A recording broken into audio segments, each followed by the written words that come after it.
It is called the President's budget, Mr. Speaker. So but it I is don't the think President's budget, and it's a fact that 48,243,000 was allocated for the first district of Leyte because he is the cousin of the President, and 30 billion was given to the first district of Ilocos Norte, the son of the President, and it will not happen if they are not a political dynasty. Speaker,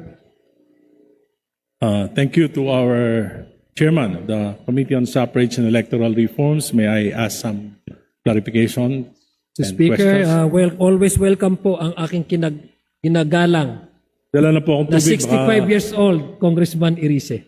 Nagdala na po akong tubig. Baka abutin tayo madaling araw eh.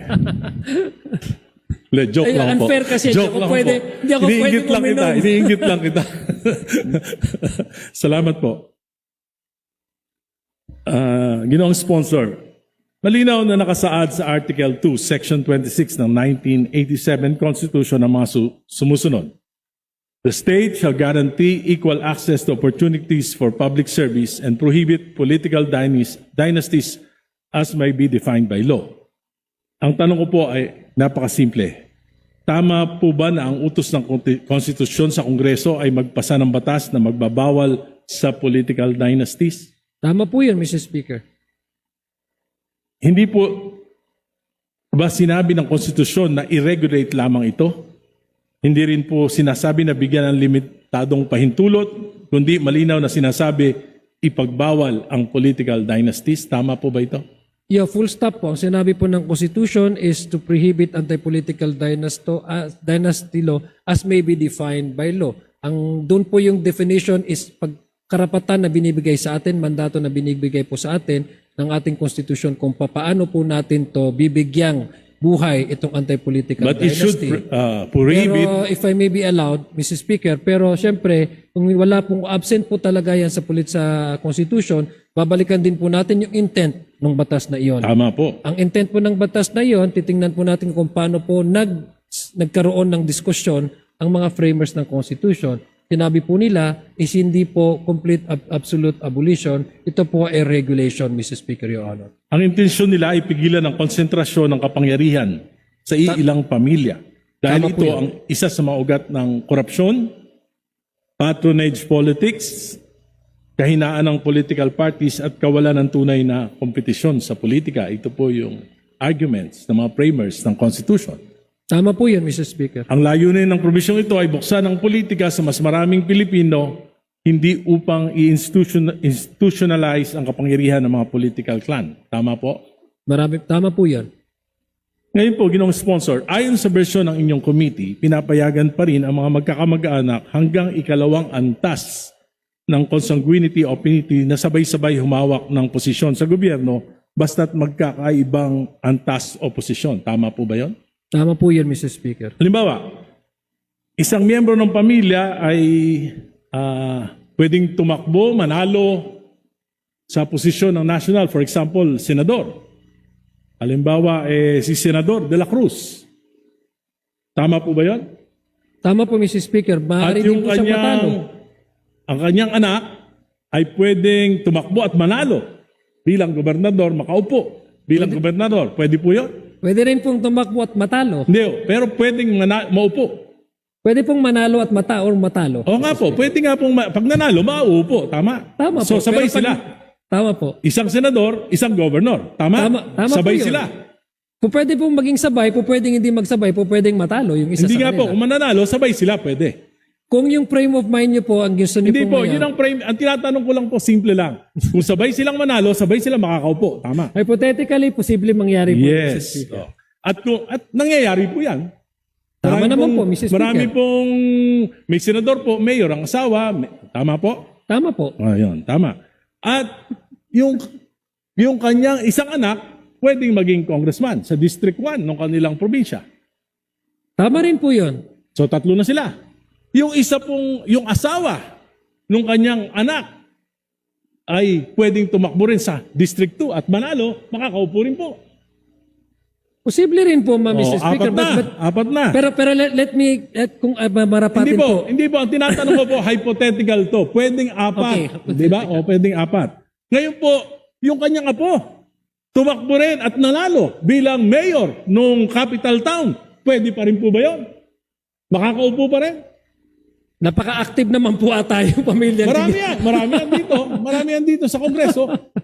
Hindi po yan hypothetical, nangyayari yan sa kasalukuyan. 5, pwede sila, pwede. Pwede rin po matalo. Oh, pwedeng manalo, makakaupo pa rin. Ayon sa proposal ng batas na yan. Pwede po naging vice mayor nung kanyang apo, yung kanyang pinsan. Kung tatakbo po yung kapatid niya na sobrang active sa isang munisipyo, dahil mas active naman po yung kapatid na isang munisipyo, bawal na po yun. Kasi hindi po pwedeng... Hindi po, sinasabi ko po, yung pinsan niya, tumakbong vice mayor niya, pwede? Pwede naman po yun. Oh, dahil second degree lang. At yung pinsan niya sa isang kapatid ng kanyang tatay, tumakbong konsyal, pwede pa rin pong manalo. At makaupo, tama po? Tama po. So 7 na sila. At yung asawa nung kanyang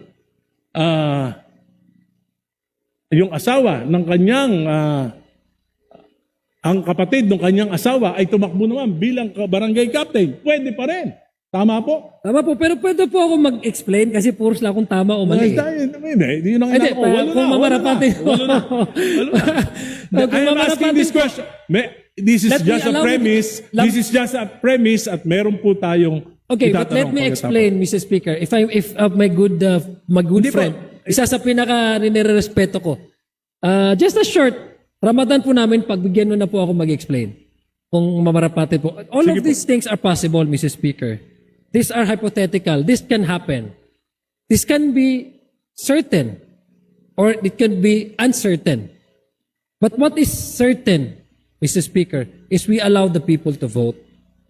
And that is the primordial consideration of this proposal, Mr. Bakit pa Speaker. po tayo nagpapasa ng batas kung pabayaan na lang natin yung mga tao?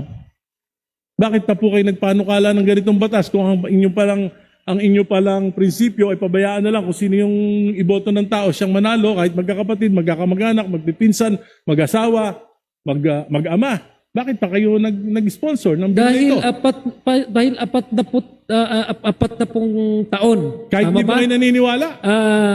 Naniniwala po ako dahil ang Constitution po ang nagsasabi, Mr. Speaker. It's not even your decision, Mr. Speaker. It's not even the decision of Congressman Irice. It's not the decision of this representation. It is what the Constitution dictates. Okay, okay. And that is what we're trying to provide, Mr. Speaker, Your Honor. Tama po. Naniniwala po ako sa sinabi nyo, pero sabi ko nga po, may certain parameters, yung mga framers ng Constitution.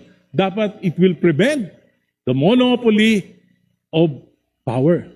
Ngayon po, kung ikaw, gobernador, yung iyong pamangkin, vice governor, yung iyong pinsan, bukal, yung iyong anak, mayor, yung isa mong pamangkin, vice mayor, yung isa mong pamangkin ay kapitan ng barangay. Tapos sa kabila naman, ang congressman, kapatid mo, sa kabilang distrito naman, ay yung iyong anak. Wala po bang monopoly of power doon? Mr. Hindi Speaker, po, yun po ang tanong ko. May monopoly ba of power doon o wala? no, because, Mr. Speaker, I'll give you the straight answer.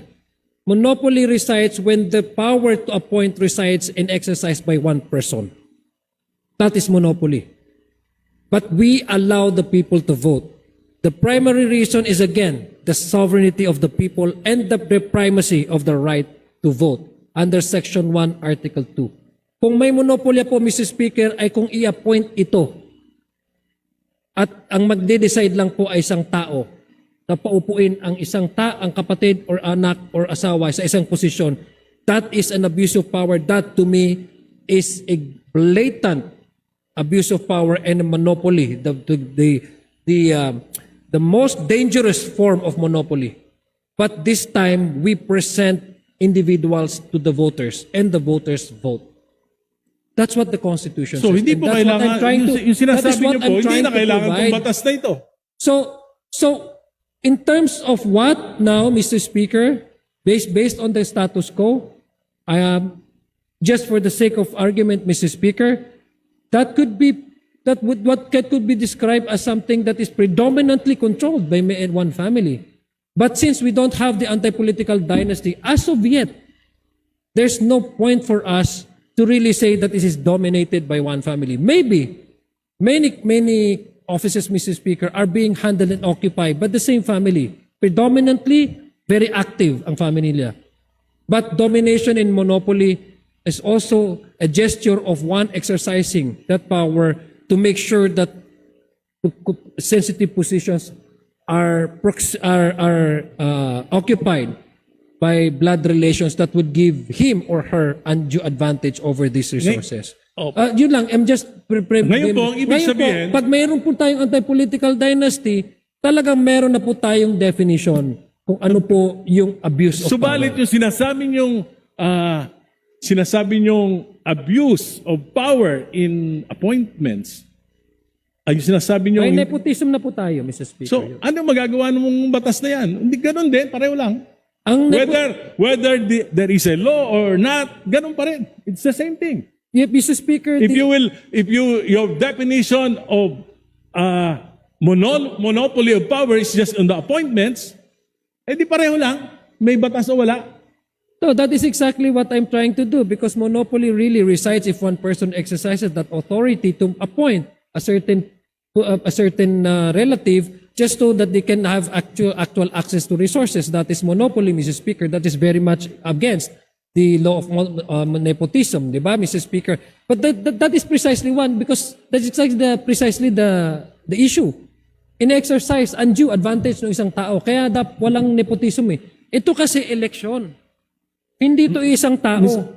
And by the way, Mr. Speaker, it's not the family that decides who run. It's the candidate actually that provides CONA. Because remember, Mr. Speaker, Your Honor, the COMELEC requires one candidate to provide the certificate of acceptance and nomination. If you don't have that, probably the tendency you will be described as a nuisance candidate. There are many No, Mr. Speaker, my point here, Mr. Speaker, is that the reason why we allow all of this because number one, the subdivision under our political system, 7160, is the autonomy of each political unit. It has a separate constituency. It has to exercise its mandate. It has an internal mechanism and regulation to run their affairs, not necessarily connected with the one or neighboring LGU. That's how the structure of our political units under the 1971-60, Mr. Speaker, of the Local Government Code.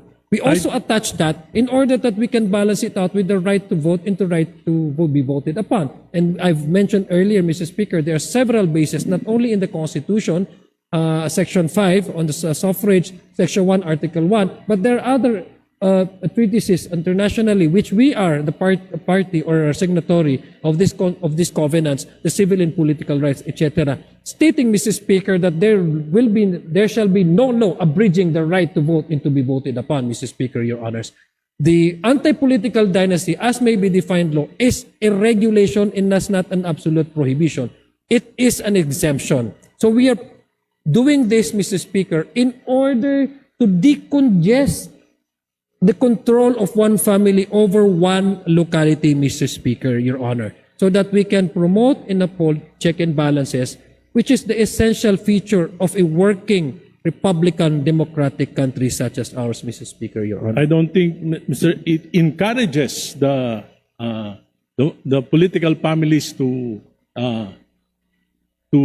engage more of their family members to run for public office. Anyway, Mr. Speaker, ang isa po sa mga pundasyon ng demokrasya ay check and balance. Naniniwala po ba kayo niyan? Tama po yan, Mr. Speaker. Kung ang presidente po, ang kanyang pinsang buo ay speaker, at ang kanyang anak ay majority leader, magkakaroon po ba ng check and balance? Unang-una po, yes po, dahil unang-una, ang magkakaiba-iba naman po ng jurisdiction, itong ihikatura, legislatura at ihikutibo. Pasensya na, hindi po ako Tagalog, Maranaw po ako, kaya ihikutibo at legislatura, Mr. Speaker. Sa tingin niyo po ba yan ay hindi magdudulot ng pag-abuso? Wala naman po dahil may internal mechanism and arrangement po ang bawat institution na ito. For example, bigyan ko yung example, halimbawa, 2023, 2024, 2025. Ang total allocation po ng First District of Leyte kay Speaker Martin Romualdez, nung siya ay Speaker, ay 48,243,911,000.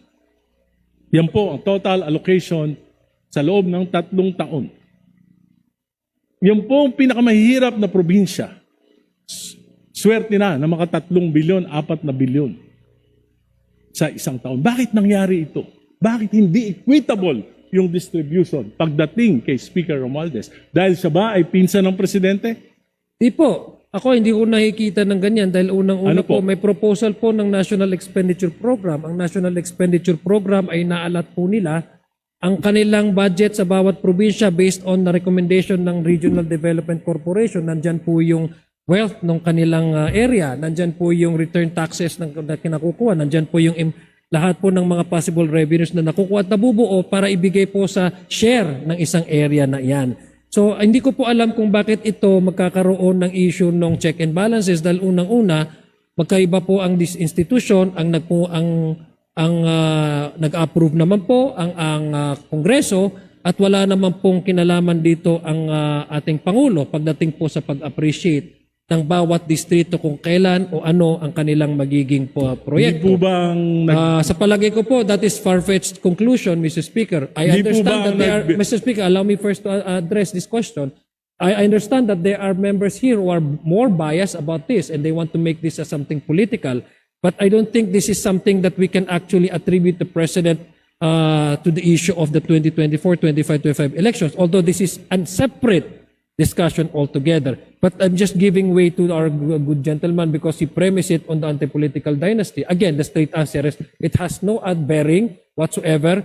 The President being the cousin of the former Speaker of the House of Representatives, how the House of Representatives receives the National Expenditure Program, how the